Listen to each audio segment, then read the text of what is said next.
Good day, listeners. Welcome to this edition of the Pure Sex Radio program. We're glad to have you here with us. My name is Jonathan, and I'm here with Stephen. How are you doing? I am blessed. Glad to be here. Always having fun with you, Jonathan. Yeah, so I can't believe that we are coming up on the end of 2020. What a year. This has just been by far the craziest year of my entire adult life. I have never had a year like this, and so we are a people of hope. Amen. You know, there's plenty of things to grieve, but like the word says, we do not grieve as those who do not have hope. So we are going to remain to be hopeful and joyful people, even in the midst of trying times. Folks, we're one of the things that brings us great joy is you as a listener and a viewer. Yes. And we're grateful for you. And we would ask that if this podcast has been blessing you, if you feel like it's been a benefit to your life, we would love it if you would just rate and review the podcast. That's an easy, free, simple way for you to be able to say, hey, you know what, this program is making a difference in people's lives, and that way it's easier for people to find. It kind of gets higher in search rankings and things like that. So that just please rate and review the podcast. That'd be a great benefit to us. Yes. So Stephen, speaking of 2020, yes, I think that it's safe to say that there's been a fair share of fear and anxiety in people, you know, and so let's talk about that today. We're going to talk about how to learn your fear system. So I want to pass it off to you and see if you can kind of tell us where we're going to go on this week's episode. So let's separate fear and anxiety first, because anxiety has a physical component, like jittery, like nervous stomach. I'm really anxious. And they think it's brain chemistry that's off that creates an energy dump. And it's like, I don't know why. I can't think of anything. I just woke up and things won't settle down. I have this real biological thing going on. So, and sometimes they say if you have too much caffeine, and caffeine releases energy and this nervous energy, and so many people cut back on their caffeine. And there's lots of reasons, and that's a standalone topic. We're talking about fear, and when you have like a surge, and then you come down, right? That would be fear. It's like, a startle response, or I have a sensation in my stomach right now because of something that just happened. That would be like a fear response. So could you say that maybe fear, there's a very specific triggering aspect to it? Yes. And so our fears come from our past, our childhood, our traumas. Are we going to be okay? You know, those kind of things. Is everything all right? And we'll get in situations and people will escalate up and start screaming, and then fear will come up in us. And to warn us, this is dangerous, or somebody's supposed to pick us up at 6 and it's 7. Now I'm getting scared. Like, well, where are they? And am I going to be okay?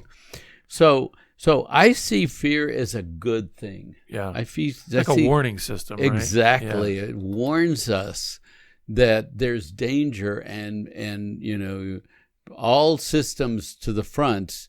We need eyes and ears, and we need resources, because this is potentially dangerous. This is a very dark alley, and I just heard a noise. And what does that mean? Okay, so fear is up, and we're being guarded.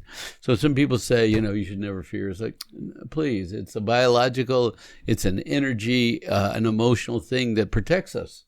Yeah. If it's a busy street, you're going to cross it, you should be afraid, because there are cars. You might fall down, you might get run over or trip or something. And I think we have to be careful of blanketing every possible category of fear with just a single term, right? Because that's why you're trying to distinguish between what we might call anxiety, versus what you're calling here of like, this is a momentary fear response. Yes. Yeah. Because even when Scripture talks about perfect love casting out fear, be anxious for nothing, or that's a different categorical system, I think, of what you're talking about, right? And think about be anxious.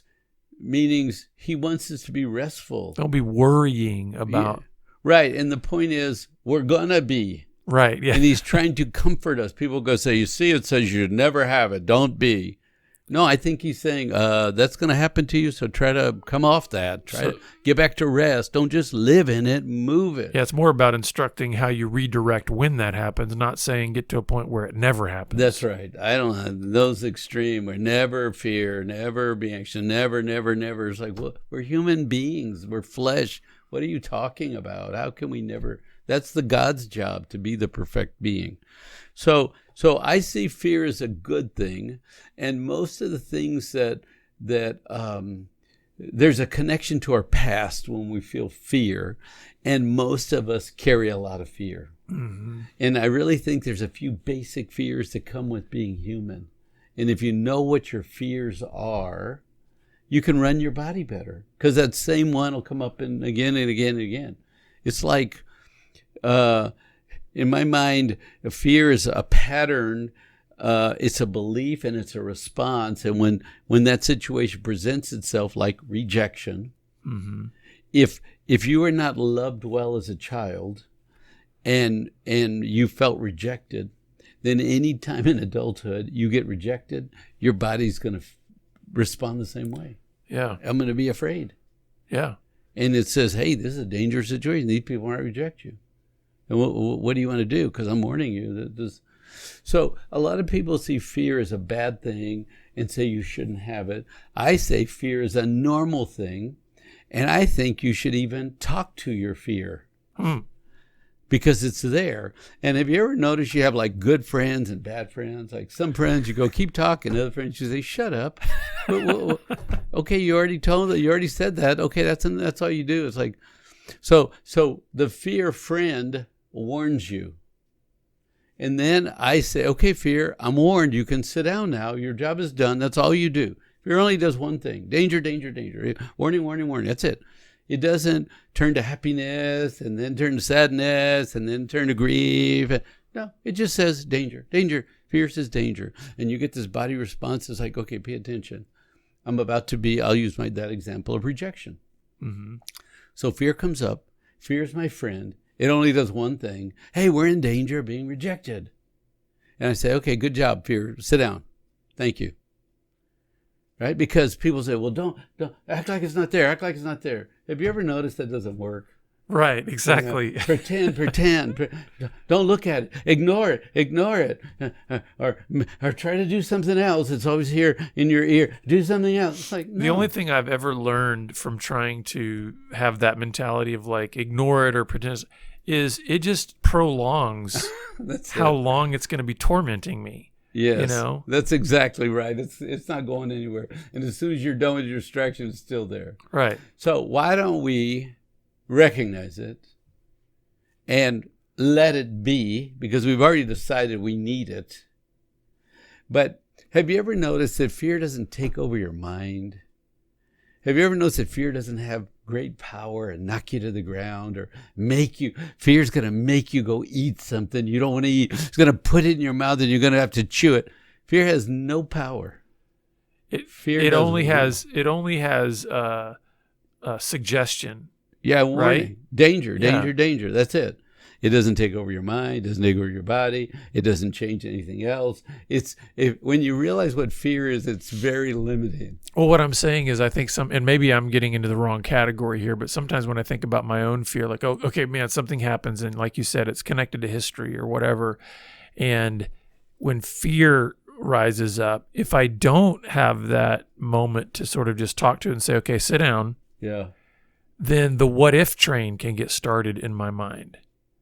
Right? You start building. Okay, here's the warning for what's directly in front of me, but what if this and what if that? So it's like in some ways fear can plant a seed, like it can say warning, but then it might plant a seed that again could be connected to my history of rejection or whatever else that you can, I think, go in your mind on kind of and play with it. A trip of what if and yeah.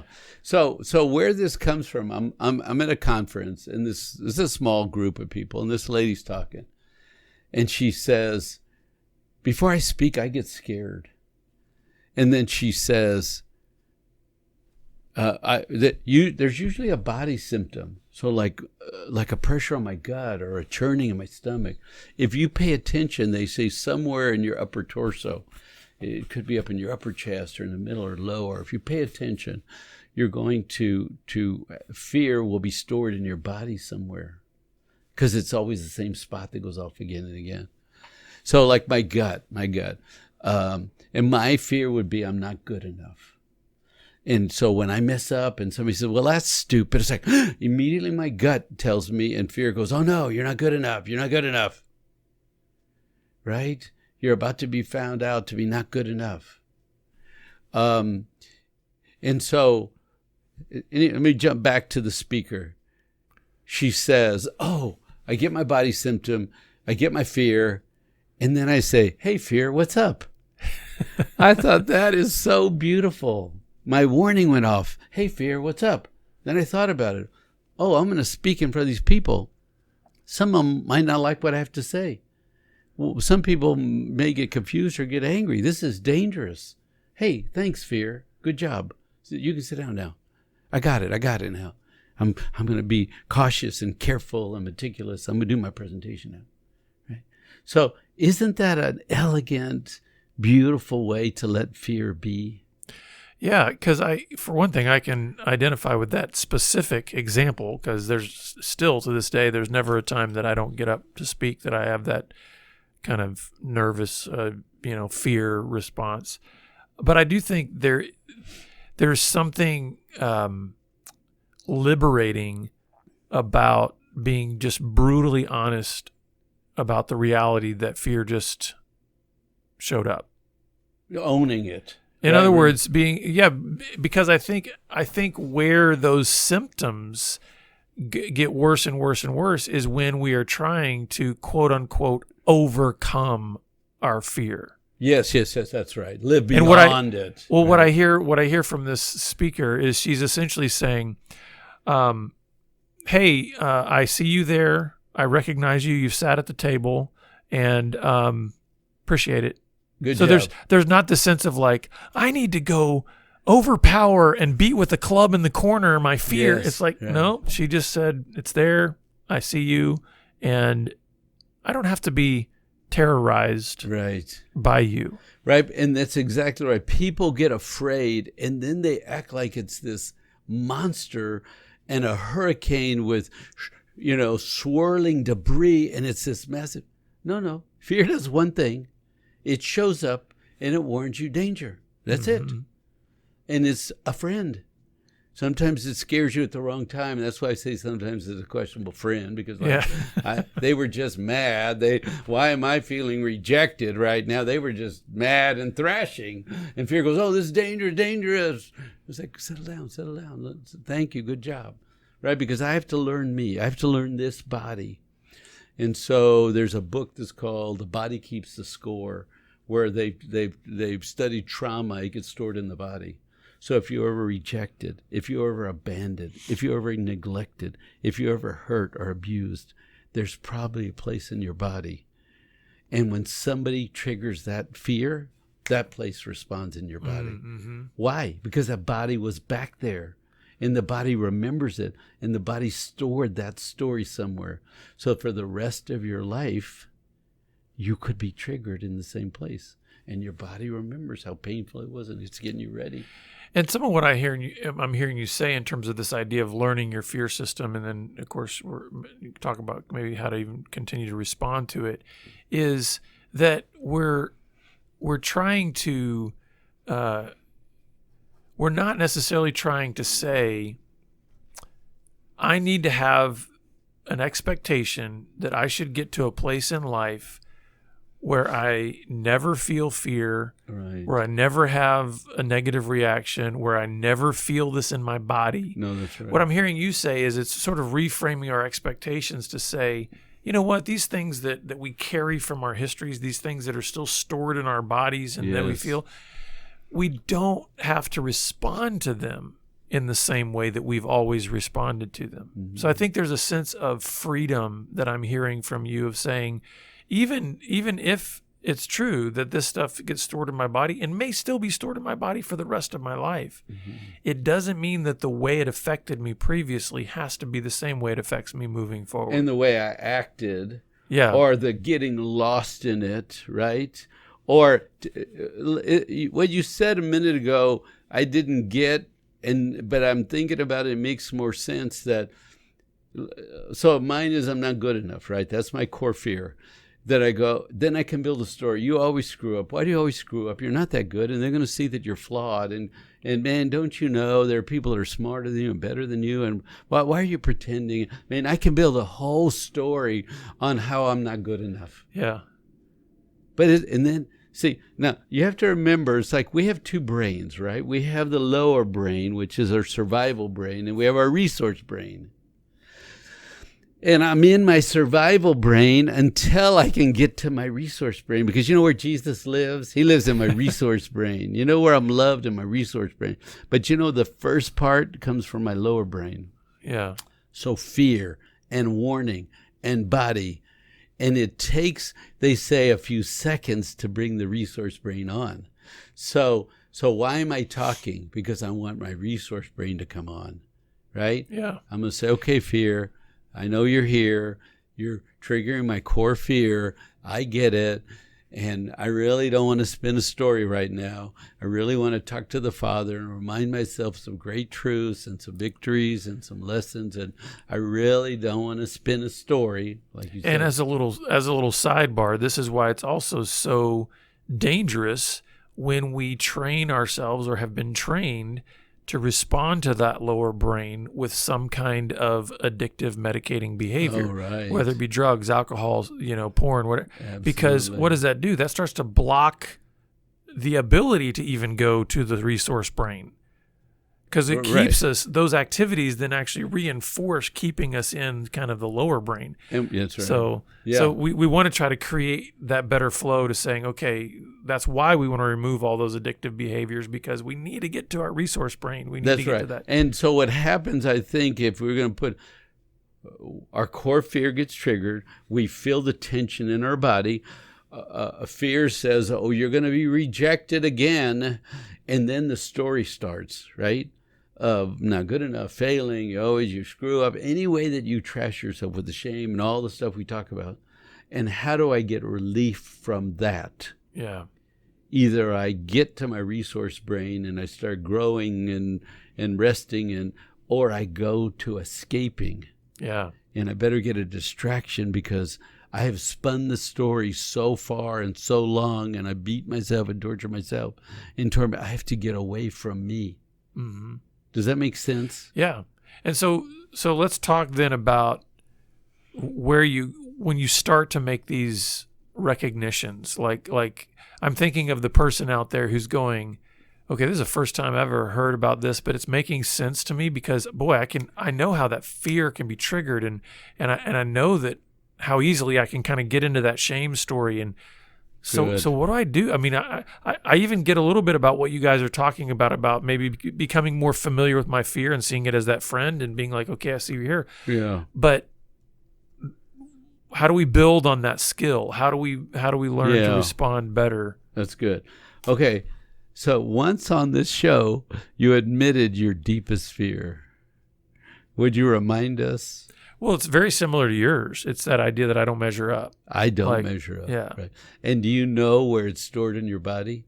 When failure comes and you're bad and what's the matter with you and you screwed up and why can't you be better? And do you get tension anywhere in your body? I mean, it sometimes comes up kind of through my shoulders. In your shoulders. And then I'll feel I sometimes also feel it in, I don't know if you feel it in two places, but yeah. No, it's just generally upper body. Yeah, I mean, I can feel like I carry it kind of in my shoulder blades, but then I can feel it in my head too. Like it moves up to your head. Yeah. Yeah. Okay, good. So either of those are where your body has stored, right? Failure. What it feels like to me, a good way to think of it is it triggers, like it makes my brain feel like it's going on overdrive. Like it almost feels like, okay, I've got to think 1,000 times faster now.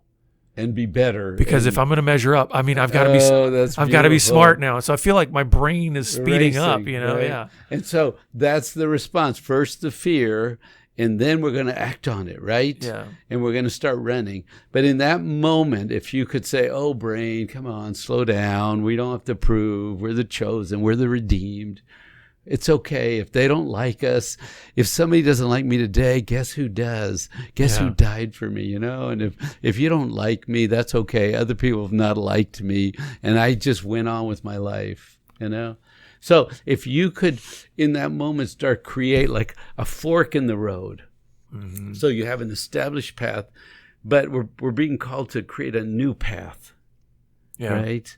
Which is hold, wait, slow, right? Because when it's racing, it's coming from here, and we got to get up here so we can bring on what could you add to help that racing? Well, and you know, one of the things that I've learned from you over the years that I think is really helpful, and I think it actually helps literally with that biological jump from the lower brain to the upper brain, is the verbalization of some of these truths. In other words, rather than just trying to only think them, to speak them is really important. Like you've mentioned before about how sometimes when you're on a walk, you'll just say out loud, I am so loved. I am so loved. I'm so full of love. And I think having to create the verbal words is using your brain. It's like taking you to that resource and part. It takes your brain over, right? Because your brain has a problem. Am I going to race? Because that's not what I thought we were going to do. But you fork the road and you're starting to say out loud, okay, brain, we don't want to race right now. We're going to remind ourselves, slow down. Nobody's dying today. And yeah, we're going to perform and we're not going to be perfect. Right now you're creating a new pathway. And if you say it out loud, you force your ears to listen and you're retraining your brain. That's the power of say things out loud. It retakes over the brain. Mm-hmm. And reprograms. I can't do two things. I can't run your program and then speak and listen and translate. So now, so I'm thinking about this. I'm trying to learn my fear system. Good. When the fear comes up, I want to try to have sort of a conversation. That's exactly right. Good job, buddy. Good job. Thank you, fear. Thank you for warning me because mine's down here. So, can I just stop for a second? Breathe. Because I want to. What you've just said a few times is something that I don't think any of us have ever heard before, and that is to actually say thank you to your fear. Thank you, because what's it doing? It's warning me. Can we just sit on that for a little bit? Because I'm like, that is not something that I think any of us would have said. Oh, I've heard that a lot. Yeah, just thank your fear. Thank your fear because it's doing its job, right? Remember, see, people think fear is the terrible story that we've made up. It's not the terrible story. Fear does one simple thing. It warns us. And then if we ask it to sit down, or if we want it to participate in a big trash session, it'll participate in a big trash me session of how bad and how time. But it's like, good job. So, okay, now you told me where I am. It's a very scary place right now, and I could be rejected. They could tell me I'm not good enough. And it's like I've run from that all my life. I never want to hear that. You know, I have some ADD, I talk fast, I read and stumble. It's like, hey, that's the brain God gave me, okay? That's all I got. I can only be who I am. I can never be more. And when I stumble along and someone says, well, that's stupid, and it's like, I could, right there it is. And it's like, okay, breathe. And okay, good job, fear. Okay, thank you. Now I know what to do. I'm taking over. I'm going to take care of me now. Fear and goofy thinking and self-abuse. I'm tired of you trying to take care of me. Because think about, why do we beat ourselves up? Why do we punish and call ourselves names? So we don't do it again. Right? Why do we spank a kid? So you think about it and don't make that mistake again. Why do we say, don't be stupid? And what's the matter with you? You failed. You embarrassed yourself. Even though we say it in the negative, we're trying to help ourselves. Right. By trashing ourselves, which doesn't really work. And one of the things that I'm taking away from this that I think is really positive is just by reframing some of these things, there's a huge hope in this, because I think one of the things that comes out of our fear, I'm not saying it's fear itself, but one of the parts of the story that comes out of our fear, because again, fear sometimes feels like the on-ramp to shame to me. Oh, right. Like, and okay, fear triggers, else, and then the shame story and starts. And name-calling and belittling, yeah. And usually what's part of that shame story, so think about, again, deepest fear, like not good enough, don't measure up. Yeah. Is that shame story reinforces this false notion that there's no hope that you could ever be any different. There's no hope that you could ever. Oh, that's the story, and you're always going to be always a screw gonna up, be and you're never a failure. And you're always a lesser. And what I'm hearing you say is like, no, if we can get this new way of engaging with our fear, where it doesn't have to be a threat or a terror, or it's simply a warning system, then I can redirect and rewrite what the story is going to be in response to my fear. That's right. That's the second word. That's the new, fresh, exciting. And if you say, okay, thank you, fear, it means I know what fear is. I know what it came up. I know what it's trying to do. So I say, good job. Because look, you either ignore it or you tell it, thanks. Then you're done. Now I'm taking care of me now because I'm really scared. And you reminded me I'm scared. Right? Now I want to get to resource brain, and I want to breathe and be kind to myself and walk and drink water, do anything that helps me bring my body back down, because this is dangerous. This really is. When you speak, it's dangerous. Somebody could say, well, that's dumb. You're not that smart.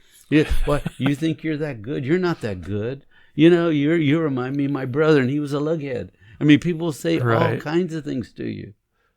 Yeah.